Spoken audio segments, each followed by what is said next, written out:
आज हम रामायण के आदर्श भाग 1 के अंतर्गत रामायण में जो पारिवारिक आदर्श स्थापित किया गया है और अन्य जो आदर्श हैं उनके बारे में चर्चा करेंगे।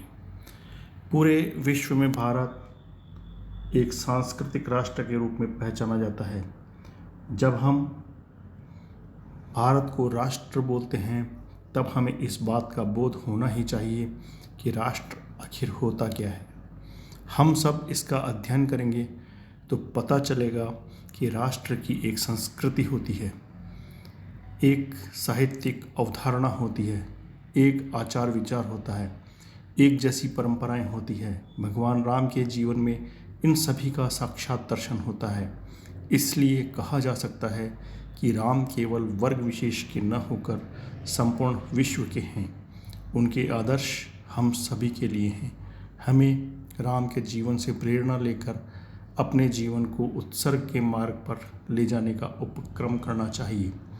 रामायण सत्य शिक्षाओं का भंडार है।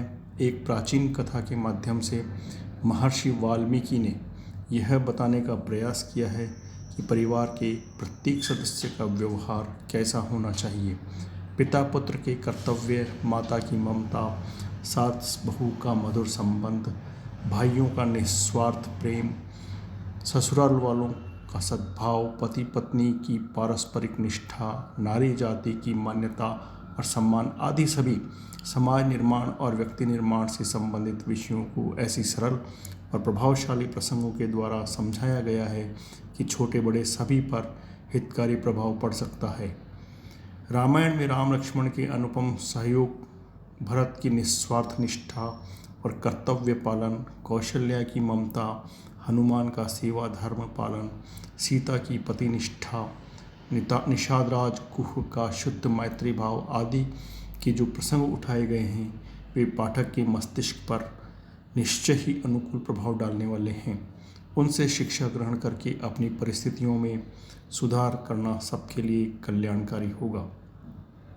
रामायण का सामाजिक आदर्श भारतीय संस्कृति के सांस्कृतिक दर्शन की धारा को प्रभावित करने वाले भारतीय साहित्य में वसुधैव कुटुंबकम का भाव सदैव समाहित रहा है।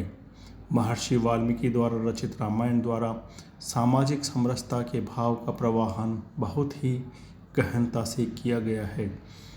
उदारता के भाव से अनुप्राणित भारतीय साहित्य निश्चय ही विश्व समुदाय को अहिंसा और सामाजिक समरसता का धरातलीय संदेश देता है, जिसकी वर्तमान में पूरे विश्व को अत्यंत आवश्यकता है। विश्व का प्रथम महाकाव्य महर्षि वाल्मीकि कृत रामायण है, जिसमें भेदभाव और छुआछूत को महत्व न देकर केवल सामाजिक समरसता की ही प्रेरणा दी गई है। वनवासी राम का संपूर्ण जीवन सामाजिक समरसता का अनुकरणीय पाथेय है। श्री राम ने वनगमन के समय प्रत्येक कदम पर समाज के अंतिम व्यक्ति को गले लगाया। केवट के बारे में हम सभी जानते ही हैं कि कैसे भगवान राम ने उनको गले लगाकर समाज को ये संदेश दिया कि प्रत्येक मनुष्य के अंदर एक ही जीवात्मा है। बाहर भले ही अलग दिखते हों लेकिन अंदर से सब एक हैं। यहाँ जाति का कोई भेद नहीं था। वर्तमान में जिस केवट समाज को वंचित समुदाय की श्रेणी में शामिल किया जाता है, भगवान राम ने उनको गले लगाकर सामाजिक समरसता का अद्भुत उदाहरण प्रस्तुत किया है। सामाजिक एकता स्थापित करने के लिए रामायण हम सभी को उचित मार्ग दिखाती है।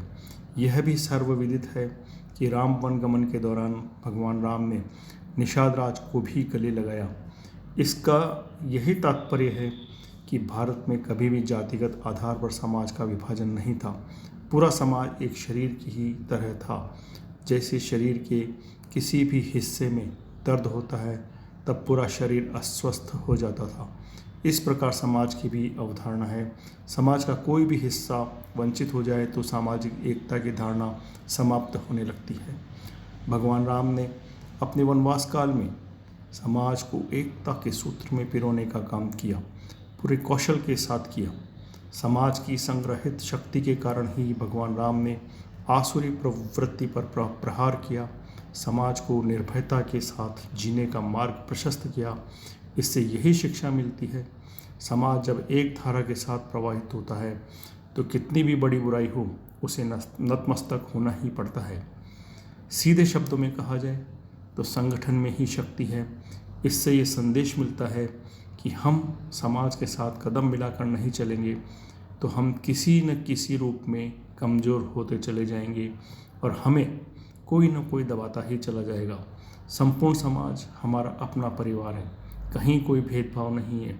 जब हम इस प्रकार का भाव बढ़ेगा तो स्वाभाविक रूप से हमें किसी भी व्यक्ति से कोई खतरा भी नहीं होगा। यही सांस्कृतिक भारत की अवधारणा है। इसके आगे कल हम भाग 2 के अंदर आगे की चर्चा करेंगे।